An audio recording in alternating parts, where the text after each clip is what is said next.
Hey everyone, Chris here, and welcome to my channel. In today's video, I'm here to bring to you my TBR for the Diverse Pride Readathon. So this is a month-long readathon that is taking place in June. So I'm not sure where I first came across this, but there is an Instagram account that I will link down below, and it looks to be hosted on Storygraph by Lindsay Middlemiss as a Storygraph challenge. And of course, we have a CLO. CLO wants to help share my TBR for this readathon. This is the first time I'm hearing of it, although I believe it has run other years.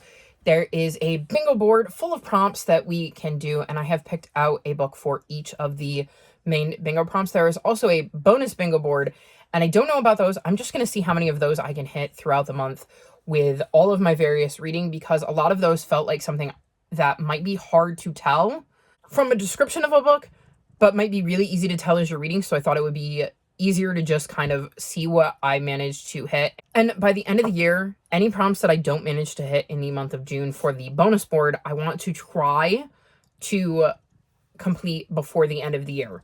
So that'll give me more time to kind of see if I happen to read one or find more recommendations. But I'm going to run you through my TBR for the main bingo board. So as far as I know, these books should fit the prompts. I can't be 100% certain on all of them until I read them. And if you know that a book I've mentioned does not fit the prompt, let me know in the comment section below, because again, sometimes it can be hard to find these things out for certain without reading them. So first up, for lesbian main character, I'm going to read Under the Same Stars by Libba Bray. This is a YA historical mystery, and it's got 3 timelines. We're in Kleinwald, Germany in 1939, following Sophie and Hannah, who are writing letters to the bridegroom's oak and dealing with World War II. We're in West Berlin in 1980 in a divided Germany, following American transplant Jenny, who meets free-spirited Lena, who is hell-bent on tearing down the Berlin Wall, and the mysterious Frau Hermann, a kind old lady whose fascinating stories may hide secrets of her own. And then we're in New York City in 2020, where we're following best friends Miles and Chloe, who are keeping each other afloat despite the pandemic, with late night phone calls and true crime podcasts. And they end up looking into their own cold case, 2 unidentified teenagers who went missing in a German forest 80 years ago, which I'm assuming are Sophie and Hannah. So I think this sounds really interesting. Based on my research, at least one of the main characters in one of these timelines is going to be a lesbian. I've read other books by Libba Bray and really enjoyed them, and I'm quite looking forward to this one. It's actually a 5-star prediction, so I have very high hopes for it. Next, we need to read a book by a Black author, and I'm going to read House of Frank. I don't know much about this, but my friend Phoenix read it and really enjoyed it. And it says, a warm and hopeful story of a lonely witch consumed by grief who discovers a whimsical cast of characters and a magical arboretum and the healing power of found family. I adore found family, so it's already hit my buzzwords. A friend has really loved it, which definitely makes me more interested in it. And I'm excited to be able to get to this, and hopefully I will love it. Then, for gaming character, I'm going to read Arrival Most Vile. This has 2 potion shops, 1 heated rivalry, until hate bubbles over into something else. Any adventurer worth their sword knows about Ambrose Beak. The proud, quiet half-elf sells the best and only potions in the city, until a handsome new shopkeeper named Eli opens another potion shop across the street, throwing Ambrose's peace and ledgers far off balance. Within weeks, they're locked in a war of price tags and products, Ambrose's expertise against Eli's effortless charm. Toil leads to trouble, the safety gloves come off, and right as their rivalry reaches a boiling point, the mayor commissions them to brew a potion together. The task is as complex as it is lucrative, pushing both men to the limits of their abilities and patience. Yet as the fires burn and cauldrons bubble, they find a different sort of chemistry brewing. I thought this sounded really interesting. I'm curious to see how Ambrose and Eli end up working together, what kind of potion they need to brew, and how their relationship develops from there. So this is one I've had my eye on for a while, so very happy I found a way to make it work for this readathon. Then we need to read a book by an Indigenous author, and I'm going to read A Broken Blade by Melissa Blair. I'm a little nervous about this one. I bought the ebook of this one a while ago during a sale and just haven't gotten to it. I've seen it pop up here and there and just for whatever reason shied away. When I saw this prompt and realized that this book would fit for this prompt, I decided it was a sign that I needed to get to it. And I also told myself, Chris, there's no reason you can't request the physical copy from the library. I tend to struggle with reading ebooks, both because they're out of sight, out of mind, and I forget that they exist, and because of the fact that reading on screens tends to bother my eyes, so I don't get drawn to ebooks, which is why I reminded myself that just because I own the ebook of it doesn't mean that I can't get a physical copy from the library to make things easier. I believe this is a YA fantasy. I'm curious to see if it's one I enjoy. It looks like we're going to be following Kira, who's a killer, and a King's Blade. She's the most talented spy and the king's favorite assassin. And it looks like somebody's going to move against the crown, and she is going to be called upon to hunt down the so-called Shadow. So it looks like she's going to go on quite the adventure as she chases down the Shadow. This could be very interesting. I've moved a bit away from YA fantasy, so we'll see if I end up enjoying this one. Next, we have Bi plus main character. And the description on Storygraph says, Bi plus includes all people with a multi-gender sexual orientation, including bisexuals, pansexuals, omnisexuals, etc. And for this, I'm going to read Hanny and Issue's Guide to Fake Dating. It looks like Hanny is going to be dealing with friends who don't believe her about being bisexual because she's only dated guys. And to prove that she is actually bi, she tells them she's dating Issue, the straight-A student, who seems more concerned with studying than relationships. And Issue agrees to this fake dating scheme when Hanny tells her about it on one condition. Hanny helps her become more popular so she can win the school's head girl election. But it looks like Hanny's friends are going to become jealous of her growing relationship with Issue, and they're trying to drive a wedge between them and ruin Issue's chances of becoming head girl. And it'll leave Hanny with a decision. Does she break off her relationship with her friends, or does she tell Issue how she really feels and make their fake relationship a real one? I think this sounds really intriguing. I'm curious to see how things play out, how Hanny and Issue's relationship develops, and how Hanny ends up dealing with her friends who don't sound very supportive. So looking forward to this one. Then we need to read a book with a trans main character, and this prompt includes anybody whose gender is different to what they were assumed to be at birth. So it can also include non-binary, gender fluid, and agender folks. And for this, I'm going to read The Best Liars in Riverview by Lynn Thompson. And we're going to be following Aubrey, who is best friends with a kid named Joel. Then Joel disappears and the whole town is looking for him. And Aubrey was the last person to see Joel. Here are the things they know for sure. For the last 2 weeks of the school year, Aubrey and Joel have been building a raft in the woods. The raft was supposed to be just another part of their running away game, and the raft is gone now too. While Aubrey doesn't know where Joel is, they have an idea. So it looks like they're going to set out to try to find their friend. I thought this sounded interesting. I'm wondering why they were playing the running away game. It feels like Aubrey's could be related to the fact that they are using they, them pronouns. I don't know how they identify outside of that. But obviously, with using they, them pronouns, they don't identify as the gender they were assigned at birth. I'm curious what Joel's reasons are for actually leaving, if he is missing the way Aubrey thinks that he is, and what happens if and when Aubrey finds him. So very much looking forward to this one. Next, we need to read a book by an Arab author, and I'm going to read Man o' War by Corey McCarthy. This was a hard prompt to find a book for, but when I stumbled across this one, it sounded really interesting. It says, an achingly honest and frequently hilarious coming-of-age novel about an Arab-American trans teen fighting to keep their head above water in a landlocked Midwestern town. Man o' Wars are not jellyfish, and River McIntyre is not happy. River doesn't know why they're unhappy, though perhaps it has something to do with the way they relate more to captive marine life at the local aquarium than to the people around them. That is, until they have a run-in with Indigo Indy Waits on the annual class field trip. Face to face with an affirmed queer person, River leaps out of the closet and into the shark tank. Literally. What follows is a wrenching journey of self-discovery that spans years and winds through layers of coming out, transition and top surgery, promising a free life for River with so much more than happiness, a life that's full of trans joy and true love. So this sounded really, really intriguing. I like the talk of trans joy and maybe focusing on some of the happier aspects given everything going on. So very much looking forward to this and happy that this readathon has brought this book to my attention.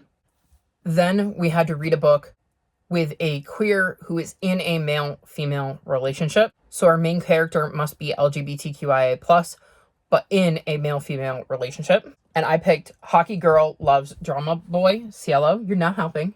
They can't see the book if you're in front of the screen. She's so helpful. So this is a graphic novel, and one I kind of had to do some research for, but it sounded intriguing. It should have been a night of triumph for Alex's hockey team. But when her mean girl team captain, Lindsay, goes after Alex with her cruelest dig yet, Alex loses what remains of her self-control and punches Lindsay out. Before she knows it, their coach is dragging Alex off Lindsay, and her invitation to the Canada National Women's UIA team's summer camp is on the line. Alex is shaken. She needs to learn how to control this anger, and she is sure Ezra, the popular and poised theater kid from her grade, is the answer. So she asks for his help. But as they hang out and start getting closer, Alex learns there's more to Ezra than the cool front he puts on, and that maybe this friendship could become something more. So this sounded interesting. As far as I know, one of these characters is queer and will be in, obviously, a male-female relationship. I'm not sure how. This is one of the ones I had to do a bit of research on, so hopefully I identified that correctly, and Cielo, get down from there. You cannot rub against the camera. She likes to rub against the camera, and that's not allowed. So hopefully this fulfills the prompt, and I think it will be a quick read because it is a graphic novel, and I look forward to checking it out. Then we need to read a book with an intersex main character, and I'm going to read What Stars Are Made Of by Sarah Allen. This follows a 12-year-old named Libby, who's great at science, being optimistic, and talking to her famous, accomplished friends. Okay, maybe that last one is only in her head. She's not great at playing piano, sitting still, or figuring out how to say the right thing at the right time.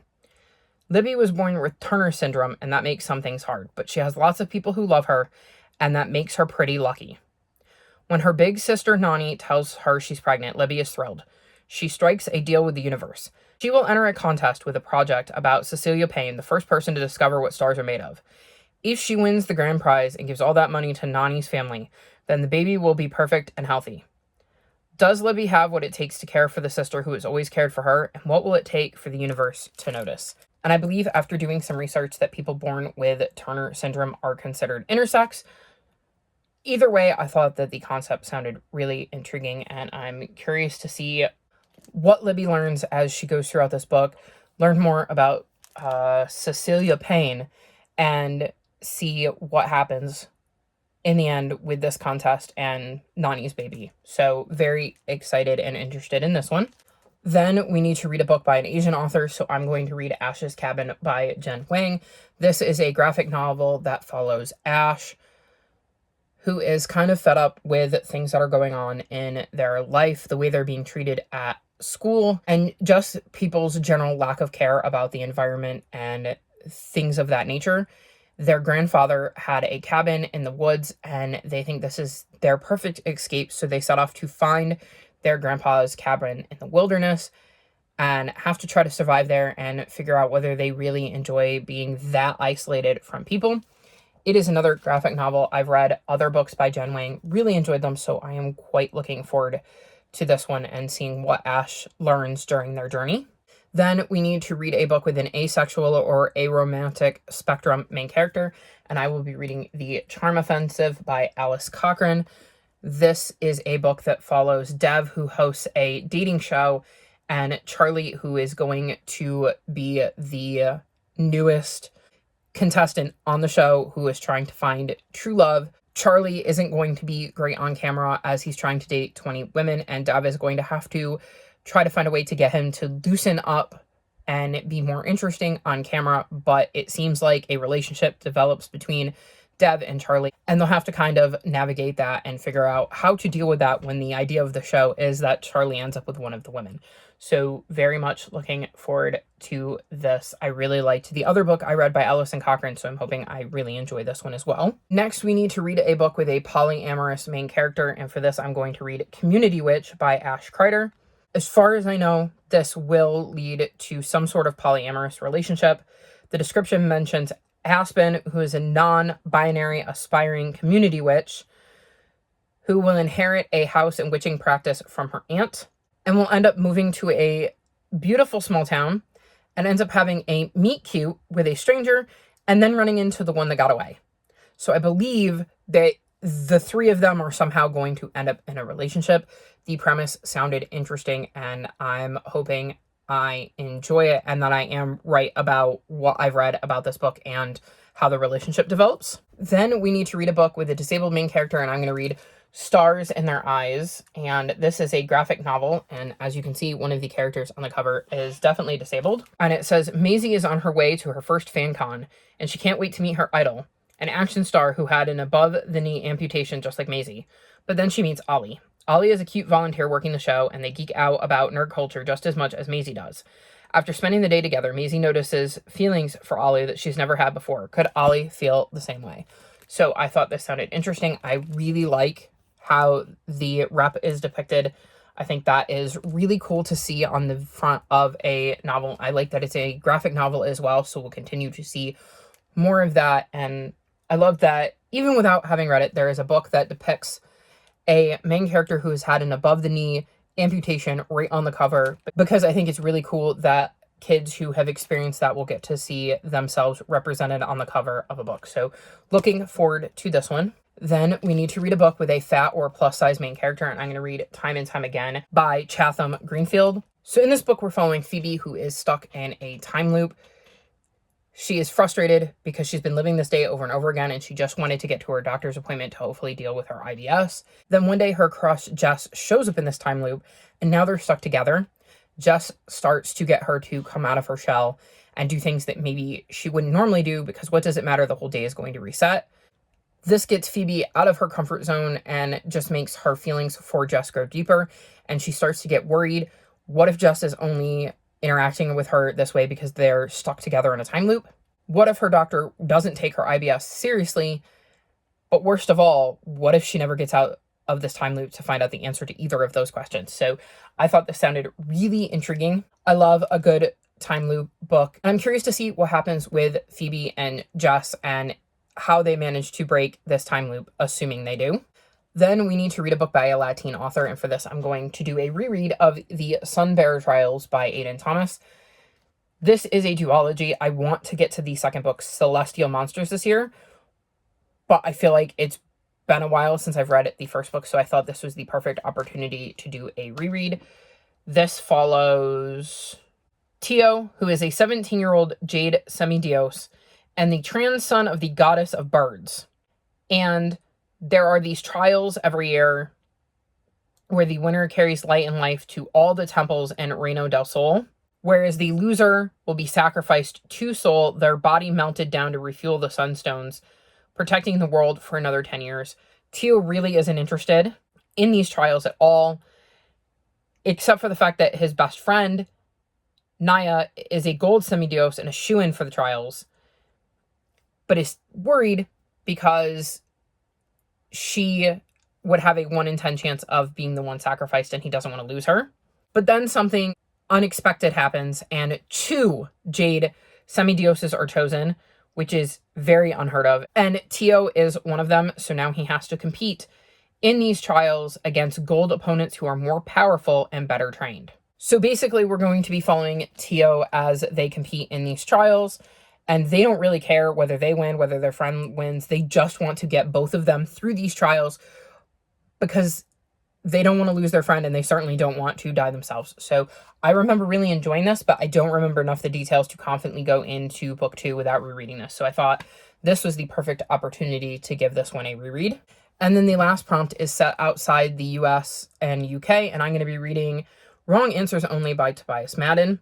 I had never heard of this book before June. It is the group book for the Queer Lit Readathon, another readathon I'm doing in the month of June that is all about reading queer books. And in this book, we're following Marco, and he will be on a cruise ship in the Mediterranean, which is how it's set outside the US. Everyone is convinced he had a panic attack. He disagrees, and they're hoping his time on the ship will help him find some answers. Unfortunately, all he finds are more questions, and his best friend proposes that maybe instead of always doing the right thing, he starts maybe doing the wrong thing. So we're going to see his journey on this ship as he makes choices that maybe he wouldn't normally make. Like I said, I hadn't heard of this book before, but I thought it sounded interesting, and it works perfectly for this prompt and allows me to double up between the Queer Lit Readathon and this readathon. So perfect for this prompt. So there you have it. That is my TBR for the Diverse Pride Readathon. Are you taking part? If so, which prompt did you find hardest to find a book for? Let me know in the comment section below. All of my social media is linked in the description below if you'd like to come chat with me. If you've made it this far in the video, leave me sun emojis in honor of the Sun Bearer trials. Like this video and subscribe to my channel, and I'll talk to you next time. Bye!